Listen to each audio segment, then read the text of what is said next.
ஏய் தம்பி வா. சொல்லுங்கண்ணா. 12th exam எழுதிட்டியா? எழுதிட்டேண்ணா. அடுத்து நீ எந்த காலேஜ் சேர போறன்னு நேரா போ, விடல் பங்க போ. கொஞ்சம் தூரம் தள்ளி போனா கேஎன்சி காலேஜ் எதுன்னு கேளு, சொல்லுவாங்க. அண்ணன் பேரு சொல்லு, தரமா சொல்லி தருவாங்க. கேஎன்சி காலேஜ் பொண்ணுங்க படிக்கிற காலேஜ்ண்ணா. பொண்ணுங்க படிக்கிற காலேஜ் அப்படி இல்லைன்னா வச்சுக்கலாம். இப்படியே போ, ஆர்ட் காலேஜ் எங்க இருக்குன்னு கேளாங்க. ஆர்ட் காலேஜா அண்ணா?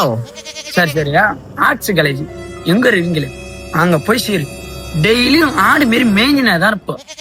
அது மட்டும் இல்லப்பா, பக்கத்துல ஒரு பீச் இருக்கு, அதுதான் அங்க எல்லாம் போய் சேராங்க. அதனாலதான் சொல்றேன், நீ டெய்லி ஆடு மாரி மேய்ஞ்சினே இருப்பண்ணு. அண்ணன் மாரி பிசினஸ் பண்ணா நீ எந்த காலேஜும் போவாதான். அதோ இதான் என்கிட்ட சொல்லிருக்கீங்க. ஏன்பா?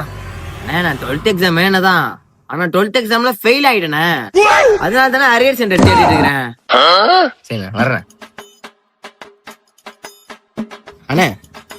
ஏ பிசினஸ் பண்றேன், நீங்க என்னடா பிசினஸ் பண்றீங்க? அதுவாப்பா, அதோ அந்த ரயில்வே ஸ்டேஷன் இருக்குல்ல, அங்க பிசினஸ் பண்றேன்பா.